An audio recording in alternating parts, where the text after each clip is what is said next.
திருமகள் கலைய தூர்த்தி செய்ய மாது பூமி திசை தெய்வமான பலவும் அருநெறி நல்ல நல்ல அவை நல்ல நல்ல அடியார் அவர்க்கு மிகவே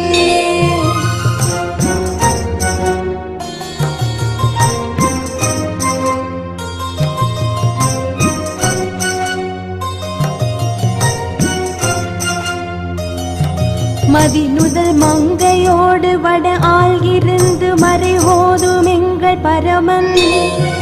நதியோடு கொன்றை மாலை முடிமேல் அணிந்தென் உளமே புகுந்த அதனால் ஒரு கால நங்கி நமனோடு தூதர் கொடு நோய்களான பலவும் அதிகுணம் நல்ல நல்ல அவை நல்ல நல்ல அடியார்